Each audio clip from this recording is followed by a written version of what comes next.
sa inyo pong harapan.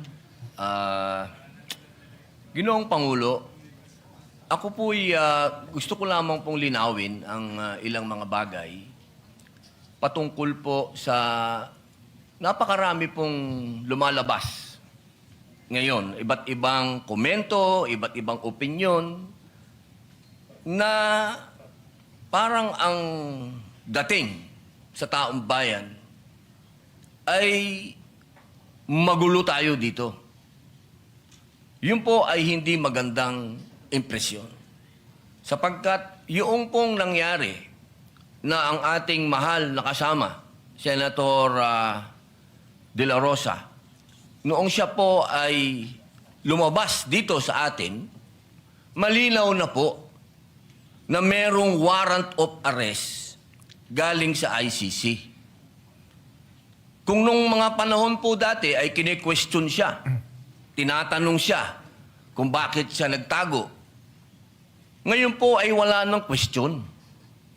Ako po ay nagsasalita bilang isang artista.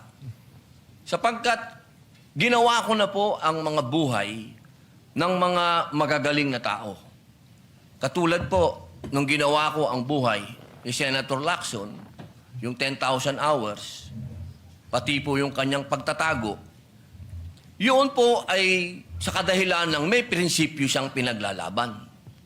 At ganun din po, nung ginawa ko ang buhay ni Senator Bato de la Rosa, may pinaglalaban na prinsipyo itong taong ito. Hindi siya kriminal.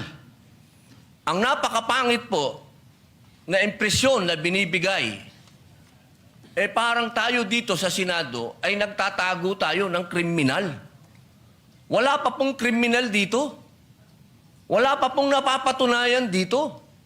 At higit sa lahat, Ginoong Pangulo, ngayon lang po natin napatunayan na tama ang sinasabi ng ating mahal na kasama na may warrant of arrest sa kanya ang ICC. Kaya dito po sana, Ginoong Pangulo, nabubura na yung sinasabi na siya'y nagtatago ng walang dahilan. Yun po yung sana ang maging maliwanag sa taong bayan na meron din po tayong adopted Senate resolution. Ito po yung number 44 na malinaw po doon sa resolution na ito expressing the sense of the Senate of the Philippines to protect all Filipinos against extrajudicial rendition and guarantee then a reasonable time prior to their surrender by extradition from the Philippines to seek redress from the courts and avail of legal remedies. So wala po tayong ginagawang kaimposiblihan dito dahil sinusunod po natin ang resolution natin. Dahil siya po, inaasahan natin at meron din po siyang pending na TRO sa Supreme Court.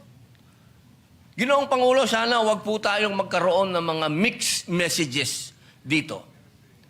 Hindi ko po hinihingi doon sa ating mga kasama na bumoto ng no dito sa resolution na ito na pumanig kay Senator De La Rosa. Pero sana naman, huwag pong idamay ang buong Senado kapag sinasabi na tayo'y magulo, tayo'y katawa-tawa. Dahil tayo naman po ay nasa katwiran. Kung hindi tayo nagkakaintindihan sa katwiran, huwag tayong magsiraan. Dahil tayo naman po sumusuporta kapag tama naman at hindi naman patungkol sa ating bulwagan. Pero pagkatungkol sa ating bulwagan na ang pinag-uusapan, huwag po sana tayong magsiraan. Ito pong pagkakataon nito, Ginoong Pangulo, sana'y maging masaya tayo na nandito na ang ating kasama. Na kahit pinaghahabol, diyan ay pumunta dito at ipinakitang siya ay isang senador. Nung siya ay wala dito, hinahanap. Nung dumating, tatanungin natin, bakit siya nandito? Pambihirang buhay ito. Sana, mga mahal kong kasama, bagamat tayo ay magkakaiba ng kulay sa politika, pagdating dito sa ating bulwagan, proteksyonan natin ang Senado. Hindi dapat pinapayagan natin sa labas ng gate natin may nagche-checkpoint. Ginoong Pangulo, maraming salamat po. Wala kaming tulog. Pasensya na kayo.